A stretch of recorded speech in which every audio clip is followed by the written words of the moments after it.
Welcome, I'm Martin Redd-Conn, host of the Democracy Forum at TMU, where we try to do democracy differently. A special welcome if you're watching us on the CPAC television network or live on thestar.com. Our guest today is Immigration Minister Sean Fraser.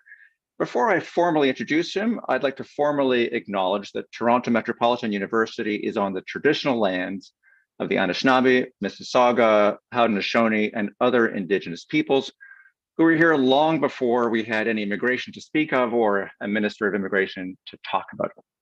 Now, before I introduce the minister, it's also my job to tell you a bit about myself. First, I write a political column for the Toronto Star, Canada's biggest and best newspaper, but in my other life, I'm a visiting practitioner here in the Faculty of Arts at TMU and founder of the Democracy Forum. In my spare time, I'm at the Munk School as well as a senior fellow, but in my previous life, I was a foreign correspondent for about 11 years, covering conflict and wars around the world, and therefore coming face to face with refugees who were stuck in camps around the world, and also immigrants who were talking all the time about coming to Canada. So this is a subject near and dear to my heart. And today, we're going to hear from the politician in charge of Canada's Juggling Act. So let me tell you about our guest. Sean Fraser has been the Federal Minister of Immigration, Refugees, and Citizenship since 2021. He's also the MP from Central Nova. He's a graduate of Dalhousie Law School, specialized in international dispute resolution. And he also has a master's in public international law from Leiden University in the Netherlands and a BSc from St. Francis Xavier University. Minister, welcome to TMU. I should admit that I also went to Dalhousie University, so I'm feeling a bit nostalgic, but you're not our first cabinet minister from Nova Scotia at the Democracy Forum because Anita Anand, the Minister of Defense, beat you to it. Anita, fine, and thank you for having me. And I should point out that one of my colleagues, who's the member of parliament for the area, is also a graduate of TMU, Marcy Ian. So if Marcy's tuning in, hello, it's good to be on your old stomping grounds, albeit virtually. Yep, and she did work in Nova Scotia, and she did beat you to it as well, because she was on the Democracy Forum last month, so you're in last place today. All right, there's a lot of interest on campus about your appearance today, because TMU is home to the Center for Immigration and Resettlement Studies, and more recently, TMU won the Canada Excellence Research Chair in Migration and Integration, as I'm sure you know. So it's only fitting that I should be joined by the chair herself as my co-host today, Professor Anna Trandafilidou. She is an internationally recognized sociologist and migration policy expert who came to TMU in 2019. She's held distinguished research and teaching positions in Greece, Italy, the UK, and the US. She's a former Fulbright scholar and was Robert Schuman Chair at the European University Institute, where she got her PhD. She's also editor-in-chief of the Journal of Immigrant and Refugee Studies. So I'm surrounded by editors in my life. Anna, welcome to the Democracy Forum. Thank you. Very nice to join you today. All right, some quick housekeeping. We've agreed to first names only today, so there'll be no formal ministerial titles for you, Sean. You're still honorable, but we're not going to keep calling you that. And we'll be opening it up to the audience for questions at the midpoint. If you're on Zoom, if you're watching on Zoom, you can use the chat function online. Don't forget to include your name so we can give you a shout out when we read out your questions. So start thinking up your thoughts and questions now. Okay, I always remind people that this is not a news conference or a confrontation or question period. This is a democracy forum where we try to dig a little deeper and try to get more in-depth answers. So let's try to have a discussion that really gets the minister off of talking points and talking straight. So I'm going to kick things off. Sean, you're always on the hot seat in question period, and so I'm going to start with an icebreaker just to warm you up. So, as I said, it's a democracy forum. A lot of us are interested in the politics of immigration and refugee policy, which underpins everything you do. It's a humanitarian issue. It's about economics and the labor force and law and fairness. But at the end of the day, if you don't have a social consensus among the electorate, among Canadians who choose the next government and your government, then everything you do kind of falls apart. And you would not be able to bring in 500,000 people a year, which is your target in a couple of years. So the question is, to start us, how do you keep Canadians on side? How do you get buy-in from people? Look, I think it's a really important question because it's an enormous competitive advantage from an economic and social point of view, in my perspective, that Canada has that really is unique in the world. And I think it's important to understand the international context if you're going to figure out what separates Canada. And I always get a kick out of it when I travel internationally. And John McCallum, one of my predecessors, used to say this, and I always thought it was a joke. But my experience has been that my counterparts around the world are stunned that the greatest political challenge that I have in Canada as the immigration minister is that I can't welcome newcomers quickly enough to satisfy the demand of communities, whether you're talking about employers, whether you're talking about volunteer groups who've put their hand up to say they want to help respond to a humanitarian crisis, or of course, families who want to be reunified with their loved ones. There's not one secret ingredient, in my view, that maintains public support for immigration. It's a mix of different factors. First and foremost, I think Canadians understand the not just the value that immigration provides, but the necessity of immigration to our economic well-being. About a third of the doctors in this country came from somewhere else. About a quarter of the nurses came from somewhere else.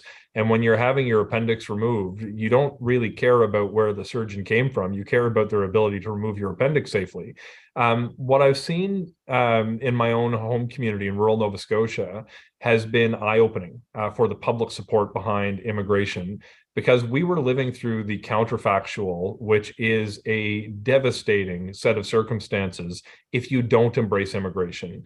In my first campaign back in 2015, two of the real hot issues in my community were the closure of a local elementary school and the loss of the mental health unit at the Aberdeen Hospital, the biggest regional hospital in northern Nova Scotia. And the school closed because families moved out of rural Nova Scotia, as has been the case for many generations. The hospital closed because a psychiatrist moved and we couldn't safely operate it with the one who remained. People saw that the consequences of a shrinking community meant we couldn't count on public services that we always took for granted. Thankfully, let me just jump in there because I see what you're talking about. There's no question that in less populated parts of Ontario or Canada or Nova Scotia, I remember when Doug Ford said, you know, we got to look after our people first, when he was first campaigning for the leadership of the Progressive Conservative Party. He was talking to northern mayors, and he was met by stunned silence, because in Northern Ontario, they're not worried about people stealing jobs. They're worried about people filling jobs. So I get that. But then there's the static, and there's the let's be candid here. The people who are interested in immigration and refugee issues, who are probably watching this Democracy Forum today, are motivated, and you're preaching to the converted here. I'm talking with people who aren't watching today and who are watching critics in question period or on the campaign trail, which I've seen over the years, who are trying to stir things up. So how do you guard against the kind of backlash that might come? We'll talk about Roxham Road in a few minutes. Let's not go there yet. But how do you guard against the backlash that can come from out of nowhere? You introduce people to newcomers. It's not that complicated to me. I draw a lot of my perspective on my own community. But if I look at the fishing community of Lismore, Nova Scotia, just 10 minutes down the road from where I grew up, some of the biggest proponents of immigration are the guys who've been fishing for generations, because they know their supply chain depends on newcomers to process their product, to transport their product, and to get it into markets where they get a higher price. If you were to pull out our immigration programs, the East Coast fishery would sink, and the community knows that. There's a long-standing baseball tournament in Lismore that has teams of families who've been there for 13, 14, 15 generations. There's now a team from Mexico that put an entry in last year for the first time. And Curtis, who I went to high school with, who would not have been a supporter of immigration when we were buddies back in high school, is out there cheering them on, speaking Spanish on the sidelines. The reality is it's transformed communities. It's injected life into communities. And my sense is that people have long ago ditched the perspective that newcomers are coming to compete with them for jobs, but are instead filling key gaps in the economy that allows those who've been in communities for generations to continue to work. The reality is... But for those of us who are not in rural Nova Scotia, and I do miss Nova Scotia, your ministry does public opinion research, and that you see polls that others do publicly. Do you see any warning signs there? No, I think we constantly have to monitor what the public mood is. And the last thing that we want to do is start a partisan fight over whether immigration is good or bad. Canadians, by and large, think we are welcoming either the right level or not quite enough permanent residents each year when I look at the public opinion data. And that's across the partisan spectrum, by the way, and I think I'm very, very thankful for that. Canadians do want to see that we maintain integrity in our immigration system. There are Francophone communities who are not opposed to immigration, but want to see that we continue to welcome Francophone newcomers so the demographic weight of Francophones are protected, so they see a future of themselves in the future of Canada. So there are all kinds of issues you need to manage to make sure that our immigration system is not just supported, but actually works for the people who are here now. And as long as we can build in an opportunity for communities and for people to see themselves living alongside newcomers, I don't see that the public support for immigration is threatened. I think the appetite is actually bigger than we've been able to meet. We just have to do it in the right way. And that's something that we're going to keep working on. Okay. Anna, over to you. Yes, thank you very much, Minister. Yes, for this very positive, start. I would like to ask you, following up from Martin's question, do you feel that the Canadian migration narrative is becoming too instrumental? It's about, us, like the country growing, our GDP growing, but we're losing the dimension of values that we had? Look, I don't see that. The reality is that immigration is not just something that we do in Canada. It's who we are. It's who we've always been. And the reality that I've seen over the course of my life is that our immigration ambition as a country has continued to grow more rapidly in recent years than historically.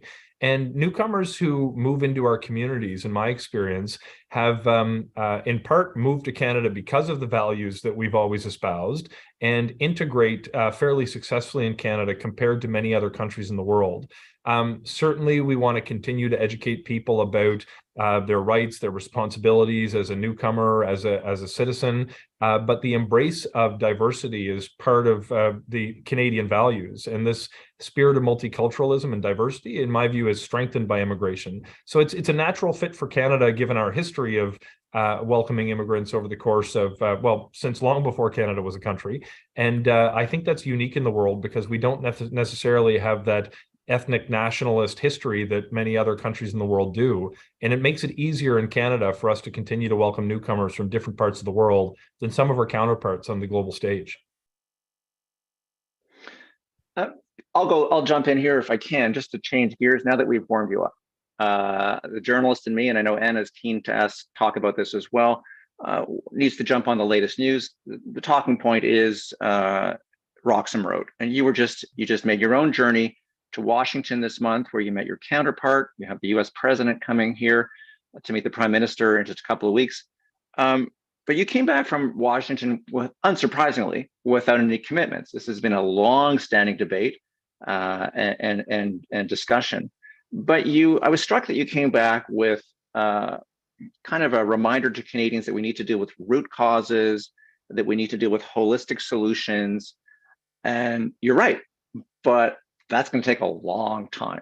And getting a holistic solution for Haiti has taken forever and will probably take a long time, right? You can talk to the Minister of Defense and Foreign Affairs about Haiti. And if you're talking about Latin America, the flows are increasing, not decreasing, and attempts to fix root causes are a long-term project. So what do you say to the opposition in Parliament and to people who just can't get their heads around what is effectively or de facto an open border on a pathway, even though there are all kinds of explanations for it? If all you have is just keep waiting, how do you fix that political challenge you face right now? Well, you keep working on it. The reality is that the situation at Roxham Road is not just a political challenge. It's something that is a very real and substantive challenge on the ground that we've needed to address because it's a social reality that people have been crossing the border in an irregular way. And we need to treat people with respect and make good on our both Canadian and international legal obligations. But we also need to demonstrate to Canadians that the process of immigration to Canada is one that has integrity, that is clear. And so people who are thinking about making a journey to Canada understand there are real opportunities for them to come through regular channels and not simply just to cross at Roxham Road. So to back it up, I think it's really important when we talk about addressing the root causes that we're simultaneously trying to address the acute situation at Roxham Road, the more broad circumstances across the Canada-US border from one coast to the other. And doing two things at once is a necessity when it comes to governance. So as we seek to, so if there's two things, what's the second thing? So if the first thing is long term, understandable. Then how do you show progress when there's obviously an inexorable increase happening? So I think there's a couple of different things that we do. One, we have been working towards a strengthened safe third country agreement with the United States. My trip to Washington, we were not expecting to, we didn't have an agreement signing ceremony scheduled, but it was a very productive use of my time from my point of view. And the secretary, I don't want to put words in his mouth, but I expect he would say the same. This is going to take a little bit of time to continue to reach an agreement that's not designed to respond to the challenges that are apparent over the next few weeks, but designed to address challenges that will continue to be apparent over the next number of generations if we don't deal with this now. So this is a long-term solution that we're looking for with the United States. And I was very pleased with the nature of our conversation because we have an excellent partner with the United States. In addition to dealing with the situation at the border, we also need to make sure that within Canada, we're dealing with the challenge of having had 39,000 people last year cross into Canada in an irregular way. We're doing that in the immediate term by working with communities that have the capacity to provide the very basics for people, a roof over someone's head, for example. So we are treating people with basic dignity and respect, and we're working to collect information about what competencies people may have to plug them into opportunities so they can transition to supporting themselves more quickly. So those are the short and medium term things dealing with the circumstances within Canada and at the border.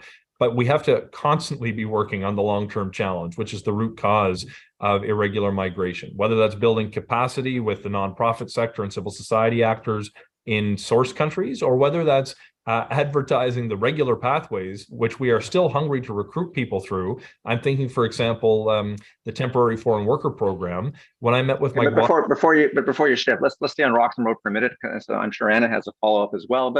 But you could also just suspend the agreement. I mean, it's not working. It's effectively dysfunctional now. Why not suspend the agreement and let people just come through regular ports of entry? Or are you just afraid that you'll get many more people?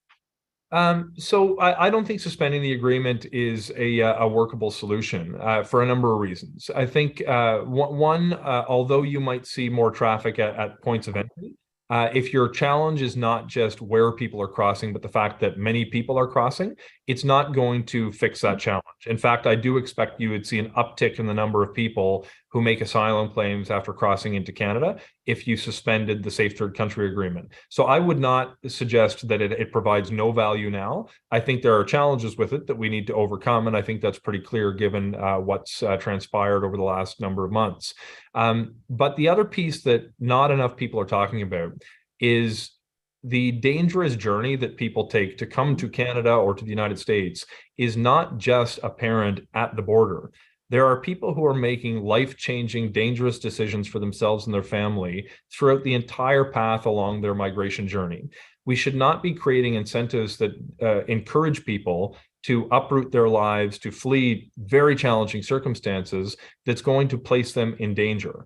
To the extent that we can communicate that there will be a safe third country agreement, and that's a principle that I support, is that you should be free to seek refuge in communities or in countries that where you are fleeing violence, war, or persecution, danger to yourself or to your family, but we should do it in an orderly way wherever possible and not encourage people to make extremely long and potentially very dangerous journeys.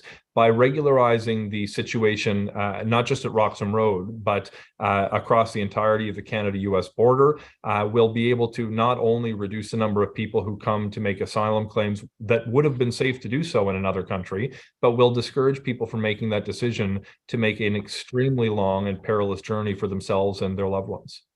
Okay, Anna, over to you.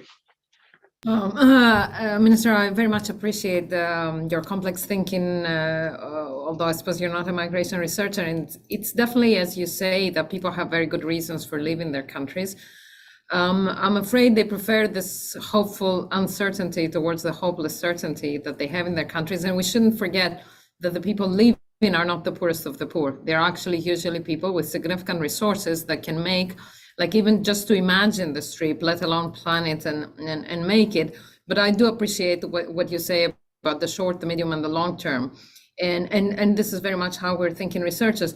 I want to go to a separate but also related issue. We know in the mandate letter there is a plan for addressing people without status that live today in Canada.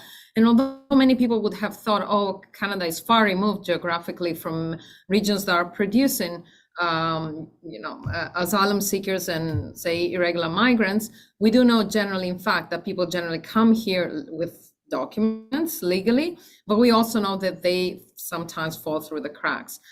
Can you tell us a bit more about what are your plans for a new regularization program? Also, because we know in the past we have had such programs, but usually they were very limited in scope. And people were, in like near 1,000 for less than 1,000 construction workers in Ontario, 2,000 people. I mean, even the Guardian Angels was 1,300. But I hope we're looking into a more encompassing and more ambitious program this time. Look, thank you for raising the issue, and look, I hesitate to get out in front of decisions that have not yet been taken to broadcast exactly where the future may take us, but I'm considering more encompassing versions of regularization programs for undocumented workers as we speak, and we're looking to make good on that mandate letter commitment, which is framed in the terms of expanding beyond the existing regularization programs, like the construction workers pilot that you mentioned, like the Guardian Angels program, which both, as you pointed out, were limited in scope, but I think provided excellent examples of the value that Canada can receive by bringing people out of the shadows and allowing them to live in our communities and receive benefits and have work opportunities that allow them to better support themselves. This is obviously a very sophisticated audience, but for those who may not be following the issue, the projections are as high as hundreds of thousands of people who are in Canada that currently don't have status. And when you don't have status, you have an inability to work. You can't receive many public services. And there's a certain level of basic human dignity and respect that people go without because they're hiding for fear of being deported. We're looking at different options right now to understand what we will be able to do to provide an opportunity for those people to come join the economy and stop working underneath the table, which will also not just give an opportunity for people to improve their career prospects, but give an opportunity for them to contribute and to pay taxes and receive the services that will allow them to be well. There's a lot of thinking that goes into this policy development process. How many people are we talking about? Should we be focused initially on people who have family members they need to be with? Should we be focused on people who are working currently in a labor shortage context? With an unknown number of people who will step forward to make a claim, how can we ensure our processing resources are in place so we can offer people a pathway to permanent residency in a timely way? These are all questions that I'm personally considering right now to understand what the path forward may look like. We don't have an announcement scheduled over the next few days or certainly during our event today, but trying to get feedback from Canadians on what the design of a path should look like to provide permanent residency to those people who've been living in our communities in some instances for many years, who often have Canadian citizens that are their children that are Canadian citizens and who are wanting to make a difference, is the kind of thing that I feel compelled to do. And I think I've been given the license by the Prime Minister in my mandate letter to move forward, but the details are something we're working on presently. Well, we still have 30 minutes, so you're welcome to make the announcement before the show is over. There's an old saying in politics that foreign policy is really domestic policy. And you could also argue that refugee, especially immigration policy, is also driven by domestic diasporas or domestic consideration, special interest. So you take a lot of heat sometimes about the fact that we've let in so many Ukrainians with the war in Ukraine, and we are throttling the number of Haitians coming through Roxham Road, or that we've opened it up for Hong Kongers because of the democracy situation challenge over there. There's always people pointing to this, and you're going to tell me that that's never a consideration. So my question to you is, how do you avoid becoming captive of domestic diasporas when you're trying to set your own priorities for special considerations? I've received some good advice over the last few years from an unlikely source.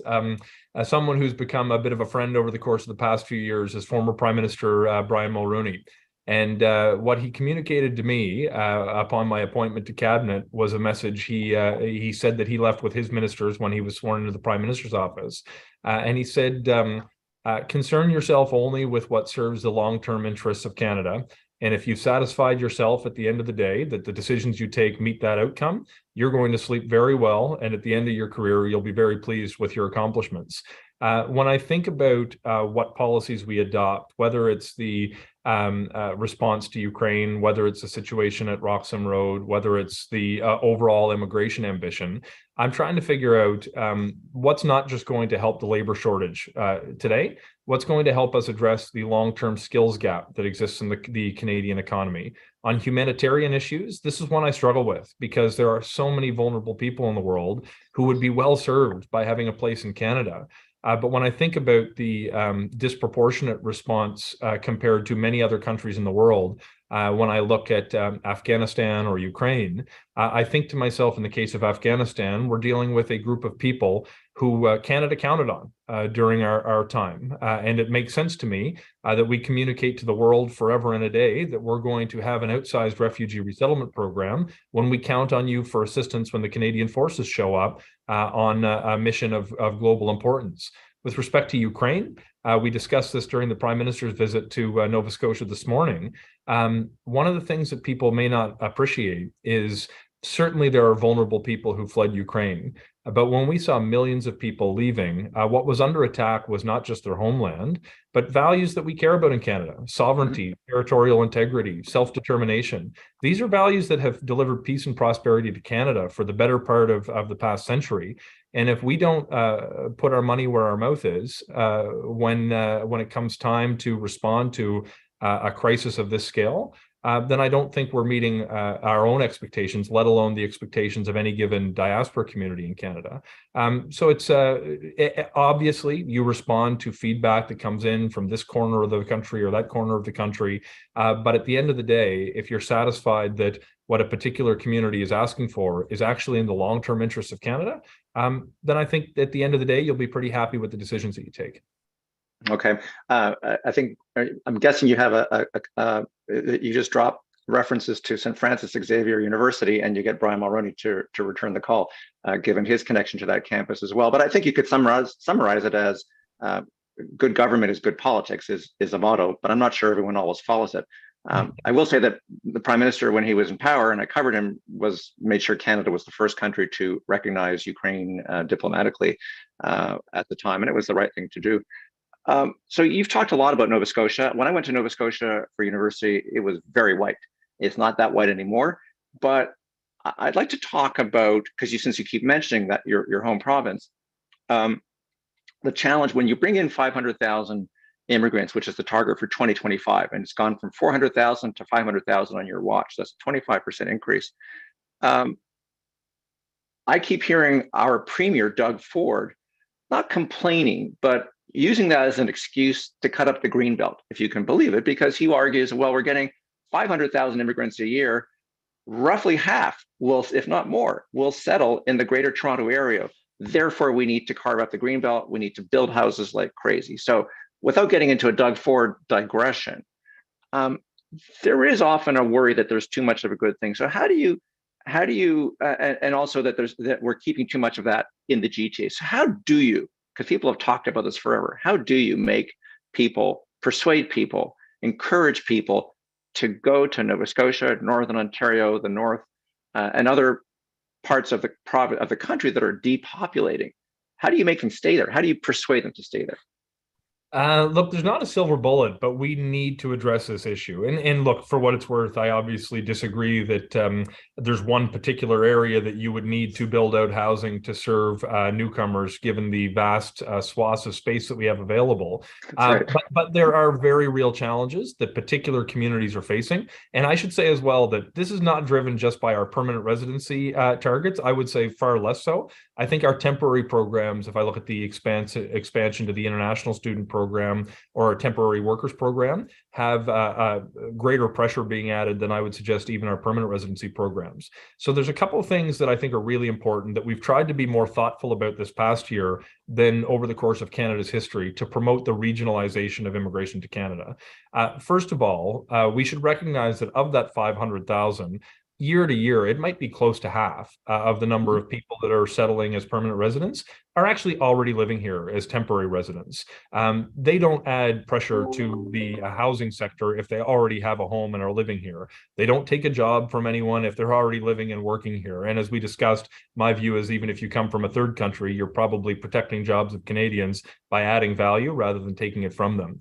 But specifically on the area of regionalization, there's some real success that we've had over the past few years on this front. The fastest two growing cities in Canada last year were Moncton and Halifax. We've been pushing people through regionalized programs, whether it's the Rural and Northern Immigration Pilot, the expanding Atlantic Immigration Program, increased numbers in the past immigration levels plan that are going up by 44% to the provincial nominee programs to spread people more equitably across the country. And I'm very excited that later this year, we intend to deploy a new tool for the first time, which is going to turn a very powerful express entry system, which operates as a very powerful but blunt instrument, into a more precise tool through a category-based selection mechanism that will allow us to select people through that system by leveraging the score that they receive to identify the best and brightest, but defining the pool of people by sector and by region. To the extent that we can better push people to communities that have capacity, whether it's in Atlantic Canada, Northern Ontario, parts of the prairies, or other parts of the country that are not our biggest urban centers, we're going to be able to share the benefits of immigration and reduce pressures in certain pockets. In addition, we need to be tailoring our immigration system to help reduce the pressure in some of those areas where people feel it most. I'm thinking in particular housing and healthcare. Look at any community in this country. We got labor shortages and housing needs.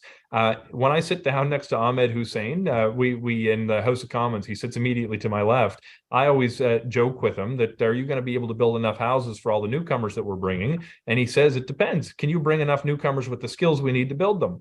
Part of the solution to alleviating the pressure on the housing sector will be bringing in skilled tradespeople who can build more homes. Part of the solution to our healthcare human resources pressure is going to be bringing in people who have the skills necessary to provide care rather than add pressure to the system. There's no one solution to this, but by bringing in the right people and creating incentives and programs that drive them to parts of the country that are outside of our biggest urban environments, I'm confident that the long-term plan will allow us to do this in a sustainable way and continue to experience growth. Okay, I like that you keep talking about the long term. That's unusual for politicians. Let's go to the questions from the floor, as it were, that are coming in on Zoom. A reminder to folks to send us your questions and add your name. This person has a great question, but did not include his or her name, but I love the question. Do you see Canada and the world establishing a climate refugee program to deal with those fleeing due to global warming consequences? People don't talk about it much now, but I really see that up ahead. What do you think about that? So I've had this conversation with the High Commissioner of UNHCR, and one of the things that I think it's important to realize is that people who are displaced and vulnerable as a result of climate-related disasters now can find refuge in Canada based on their vulnerability, but we don't necessarily target groups based on the reason that they have fled. For example, one of the things that Mr. Grandi pointed out when we were asked this question at a press conference was whether the questioner realized that many of the wars that have displaced people that have led to their resettlement in Canada and elsewhere around the world are actually driven by climate-related resource shortages. If there is a drought and precious resources cause different factions who are at war with one another to make a community unlivable, some of the people who are displaced will eventually make their way into a refugee-like program. It's one of the things that I want to be careful that we don't start selecting people who might be displaced but are not as vulnerable as others, And I think we need to make sure that the guiding principle for refugee resettlement is protecting the vulnerable, regardless of their region for being displaced. This could include climate-related disasters, but it might include violence, war, persecution, and some of these factors could be intertwined. I think more recently, we're looking at how to continue to respond to the situation with a natural disaster in Syria and Turkey with the recent earthquake, not just by creating refugee programs, but expediting applications that are in the system now and looking at what more we can do to bring families close to their loved ones who might have been impacted. So yes, this is going to be part of the future discussion. Whether it needs a carved out, dedicated set of spaces for refugee resettlement, I think is a separate question, because I would rather build in people based on their vulnerability into the numbers that we have more that would allow us to help more people who are affected by climate-related displacement events, rather than saying we'll do 200 spaces this year for climate refugees, when in fact we might be able to help thousands who are displaced by virtue of a mix of climate and social factors. Okay, but just a very quick follow-up to that person's question before we go to Anna for her list, and that is, sure, you're not going to, differentiating is hard. Another way of asking the question is, do you personally, when you're thinking about the long term, believe that refugee numbers will scale up dramatically because of climate change, whether that's on their claim form or not? And are people prepared for that? Yes, I believe it'll scale up. Yes, I believe it will be by the millions, and I worry about it every day. When I think about what direction the world is going, a lot of the future impacts of climate change are already baked in on the basis of past pollution. The idea that we will somehow avoid the consequences that we know the science tells us is already going to take place is a foolhardy approach. We need to be planning for continued mass displacement of people around this world. My hope is that we come to realize that this is not just a job for Canada, but we can inspire the rest of the world to increase their ambition and do more on the international development side of things, when you come to understand that part of the solution will be helping have the world remain livable for people in the countries where they are now, and part of the solution will be resettling those who have no future in their country. And I loved Anna's comment, the certain hopelessness, I think was the phrase that you used. We should expect many millions of people in the future will be displaced as a result of climate events, and start adjusting our plan as a global community now. Anna. Yeah, thank you very much on this. I'd like to bring us back to Canada. We know we have ambitious targets, but I think there's two elephants in the room. One is that the people we have here usually don't find, unfortunately, in the first years of their arrival, they don't find the job that they've been trained to do.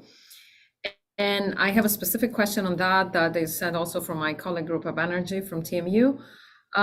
So are there specific initiatives that the government is planning to put in place to help employers appreciate the skills and experience of newcomers, and address this problem of underemployment and de-skilling? Absolutely, and I think we should all continue to do more, not just as a federal government, but provincial governments, regulatory bodies, industry associations, employers. A lot of the attention on this issue is on foreign credential recognition, which I'll speak to in just a moment. But I had an experience visiting the Newcomer Center in Calgary a few months back. And my eyes were open to a new perspective, that being somebody who grew up 10, 15 generations away from my ancestors' migration journey to Canada, that I just didn't think about as a white guy who didn't have a migration experience in my own lived history.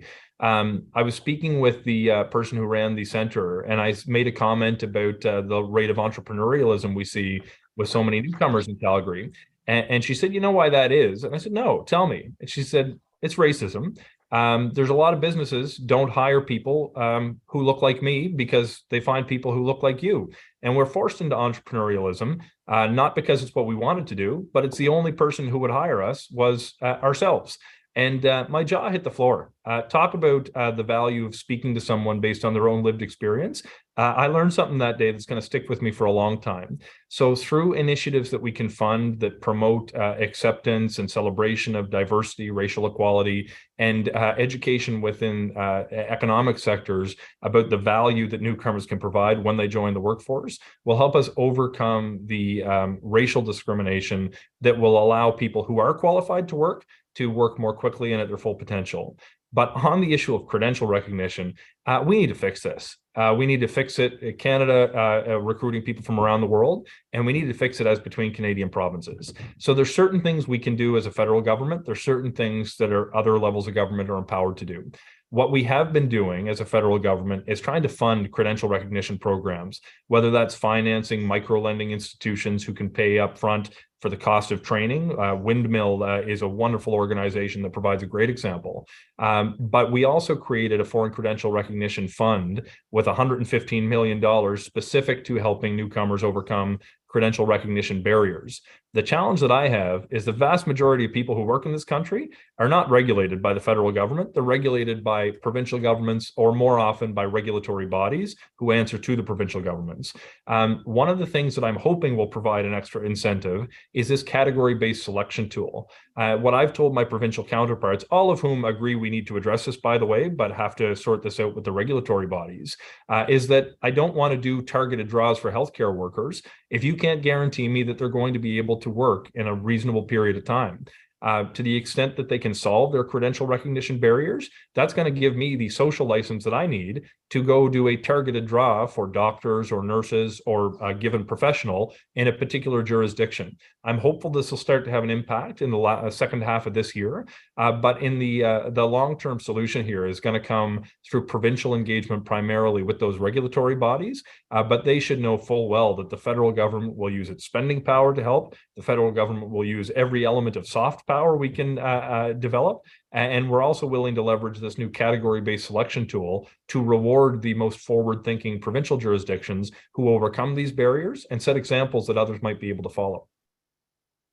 Well, that's interesting. I'm going to just jump in on that because politicians from all parties and all levels of government love to talk about this Canadian sort of touchstone about the nuclear physicist who's driving a taxi because of foreign credentials. And no one has really been able to make dramatic progress on this. So you're trying a carrot and stick approach, which may work. But let's talk about the provincial nomination program. It's jargon for the province is trying to tell you, since you said this a few moments ago, a chance for the province to tell you, here's what the situation is like on the ground. Here's what we need in Ontario right now. And strangely, incredibly, there is a federal provincial tug of war on this that goes way back. I remember when Jason Kenney was the minister and you're sitting in your shoes. And I remember asking him about Ontario trying to get a higher number, and he said, "Well, you know, we have the money, and they'll just claim the credit." And there was just a lot of push and pull, and then he became Premier of Alberta, and suddenly he loved the provincial nomination program. But Ontario has been clamoring for years about this because other provinces in the West and Quebec have a much higher quotas on this. So, can you break the logjam on the provincial nomination program so that Ontario, Canada's biggest province, and 40% of the GDP can in fact avoid this mismatch that we've had? So look, there is no perfect immigration policy, but I think we can improve the situation. And in fact, with we just finished a few days ago the midpoint meeting of the year for the Forum for Ministers Responsible for Immigration, and I can tell you down to each jurisdiction, there was a sincere appreciation for the change in approach that we've demonstrated as we shared the provincial nominee program levels at a 44% increase this year compared to years past. We are moving in the direction that provinces have been clamoring for, to use your language, for many years. One of the reasons that I think it was particularly useful for us to do it this year, because the circumstances have changed, is the immense degree to which communities across this country are dealing with a short-term gaps in their labor force. And the unique needs in Nova Scotia may not be the same as BC or in Ontario. Generally speaking, I believe in the Federal Express Entry system. It shows tremendous economic outcomes in particular over the life of the program. The Canadian Experience class in particular has very, very high outcomes for people who can continue to work right away. One of the challenges that keeps me up at night is the prospect that after a couple of really difficult years for businesses across Canada, their customers have finally returned, and they're not able to fully bounce back because they don't have the staff or the talent to grow their business. If those businesses are going to fail because they can't get workers now, we're going to have wished that we didn't have such an aggressive pandemic response, which was very expensive, but was the right thing to do to keep them afloat, to prevent that economic scarring that Minister Freeland often talks about. The provincial nominee program will better position provinces to make decisions about how to get workers that can get into businesses that are in those existential threatening set of circumstances. Over the long term, once you get a few generations removed, it tends to matter less who came in, as subsequent generations show very similar outcomes across a range of immigration programs. So due to the unique pandemic-related circumstances that led to the labor shortage, I think this was a unique opportunity for us to increase the provincial nominee program levels. And my sense is my provincial counterparts have taken it as a sign of good faith. And I expect before too long, we're going to show up in Ontario with our provincial counterparts to share a little more information about the specific arrangement that we've reached with the province of Ontario to highlight the fact that we're moving in this direction.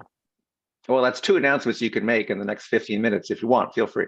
Anna, do you want to take another one off your list? Yeah, Minister, I'm a positive person. I'm a person that wants to see the glass half full rather than half empty. And I appreciate all that you said, but I hear the voices of civil society and also of my colleagues who are saying our system is half broken, in that while we have all these good intentions and the plans that you said, we're not delivering as fast and as efficiently as we should. And particularly that we are bringing in significant numbers of international students, significant numbers of temporary foreign workers, but processing times for whoever has even, the right points to transition are really long, and people's lives are shattered as a consequence. I know the IRCC is through a digital transition moment, but what can you tell us about the capacity, increasing the capacity of the government to process all the different types of files in the immigration system? So just I would differentiate the your comments in one regard. I don't think that the system is broken. I think it was overwhelmed. But the good news is it was overwhelmed due to an exogenous shock to the system driven by a few factors I'll describe in a moment, rather than fundamental problems internal to the system. Though I think the system internally can be improved dramatically. I'm happy to talk about that more if you wish. But if we're going to solve these challenges, which I agree with you are very, very real, we need to understand where they're coming from. The first driving factor behind the processing times being so lengthy was a hangover from the COVID-19 pandemic.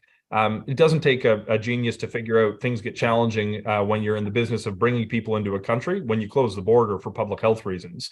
When the border was closed, we kept receiving applications for both our permanent and temporary programs, while our permanent ones had pivoted to welcome people who were already in the country, and our temporary ones kept taking applications in hopes the border would open up. At the end of the border closure, we had a couple of years worth of applications in the system, which is not something the system is built to deal with. If you layer on top of that the volume that we've seen come through as a result of our humanitarian response to Afghanistan and Ukraine, Afghanistan alone had more than 1 million expressions of interest of people who wanted to come to Canada. When you add that kind of volume to the system that you weren't expecting, it puts very real pressure on it. And in the midst of the pandemic, Canada actually became the most popular destination in the world for a person who wanted to leave their country of origin to come to. So these three factors, the pandemic, the humanitarian response, and just the increase in demand, really put intense pressure on the system. In order to get over some of these challenges, we're doing a few different things. Adding an enormous amount of resources to the system. We've now hired more than 1,600 new people. Embracing technology, which although the long-term digitization is a few years away, we're adding features both on the back end and from the client-facing point of view as they are ready, so people can benefit from some of those efficiencies, and reducing some of the administrative requirements that we didn't feel were providing value. A great example would be waiving the requirement for a medical examination for somebody who's been in Canada and had one in the last 5 years. That's going to remove that step for 180,000 people every year. These are the kinds of things that we can do that are going to speed up the process. They're starting to have a big impact as well. For new applicants, for citizenship, we're back to about 11 to 12 months today. For federal express entry, we're back to 6 months. For family reunification, we're back to 12 months. Work permits and study permits, around the end of this month, we expect to be back to 60 days for new applicants. And we have a little bit of work left to do, but later this year, I expect the 30-day visitor's visa standard will get back. The great news is when we actually get back to those service standards, because we've made a lot of process improvements and invested in the system, I actually have faith that we're going to be able to maintain those service standards or perhaps even beat them. But it's going to take us a few more months before everything feels back to normal because of the scale of the shock that the pandemic represented, which I don't think is well understood by the Canadian public. But to people who go through the immigration system, man, they feel it because they've been talking about missed weddings, missed funerals, not being able to be around their loved ones for sometimes a couple of years. These are very real human impacts that people feel. But I have a lot of faith because our projections demonstrate that with the exception of visitors visas, we're almost back on track across every line of business. Those lines of business are real people being reunited with families or making a contribution to our communities. So I guess no matter how much you want to talk about substance in your ministry, it's always about process and processing times. Substance and process go together in your job. A question from Julianne Burgess, who is part of a private sponsorship group. My question, in light of the devastating earthquake in Turkey, please tell us what specifically the Canadian government is doing to expedite the refugee applications of Syrians who are already in our system and who may be in danger of deportation back to Syria. Quick answer from you. So any applications that were already in the system, we've been working to expedite. That was the very first thing that we did. We looked for everybody who was impacted by the earthquake or would be impacted by it and tried to expedite those cases that were within the system. Syria is a particular challenge because so many family members of people who were resettled previously are here. So even though we're expediting them, it'll still take some time to get through. We're currently looking about what additional measures we can allow for people to come here temporarily to be with family members if they've been impacted. And I expect in the weeks ahead, we'll have some more information about what steps will impact those people whose families might be in Canada already who've been displaced as a result of the earthquake. Okay, that's 3 announcements that you can make in the next few minutes. We're almost out of time. I want to just ask you, what do you think of President Joe Biden's plan to send refugees back to the country of origin, to the safe haven, if you can call it that they might have been in, be that Mexico or some other place? Britain, in the midst, Canada's not the only country grappling with these kinds of news stories. Britain's also very much in the news with a plan to also send people who are crossing the channel. Britain just had the Brexit adventure a few years ago when public support for immigration crumbled. So what are your thoughts about what's happening in these 2 hotspots, Britain and the US right now? Look, I try to be careful not to offer commentary on the domestic policies of our most important partners when I've got enough of my own challenges to sort out at home. But there's common issues that we do deal with. And just to put this into perspective so people appreciate what some of our allies are wrestling with, we saw last year 39,000 people cross irregularly into Quebec primarily. The United States saw 2.3 million people cross at their southwest border. The order of magnitude by which their volume exceeds this experience that we've not really become familiar with until recently in Canada is a completely different set of challenges compared to what we are dealing with. So what works for Canada may or may not work for the United States. What I do think is essential, though, is that when you're dealing with a person who is presenting themselves to seek asylum on the basis of very vulnerable set of circumstances, you need a process by which you can properly assess that. Part of that process will involve partnerships with other countries in the world that a person may have crossed through, where they could have been able to make an asylum claim. Asylum claims are not designed to be a place to sort of pick which country you go to. It's meant to welcome people who are fleeing very vulnerable circumstances. But there will be people who cross through those countries that may not have been safe in the country that they passed through. And you need to have a process that allows us, and this is not just a moral obligation, this is a legal obligation that we as Canada have taken on, both on the international stage and embedded into Canadian law, to have your claim for asylum properly adjudicated on the facts. One of the challenges that we're dealing with, you talk about some of the processing timelines across lines of business. Based on the increase in the number of people who've made an asylum claim, there's people in this country who are waiting a couple of years to get through this process. And by the time that they finish the process, they may have been working for an employer, they may have started a family here. So I think if we've got areas to improve as a community of nations around the world, making sure that we can offer adjudication of asylum claims that is fair and that is fast is an area where I think we can improve. But the reality is that this challenge is not going away. As we discussed in response to your climate question earlier, the causes of migration in an increasingly mobile world where the pressures of climate and persecution and war are a reality for untold millions of people globally is something we need to continue to prepare for. I think part of the solution is going to be not just crafting strengthened border policy, but demonstrating how we can develop regular pathways that meet the interest of a migrant, but also serve the interest of host countries. Canada in particular launched a program a couple of years ago, the Economic Mobility Pathways Pilot, to welcome skilled people who happen to be displaced. We're looking to expand access to that program in Canada, both by increasing the number of spaces and removing some of the procedural obstacles, so we can communicate to employers, it's in your interest to hire a refugee, not just because it's the right thing to do, but because you can get them here in a way you couldn't do it otherwise. I think somebody's going to win a Nobel Prize for figuring out how to scale this idea. I'm convinced that as much as I want people to welcome vulnerable people out of moral obligation to do so, I'm more interested that they do it for whatever reason.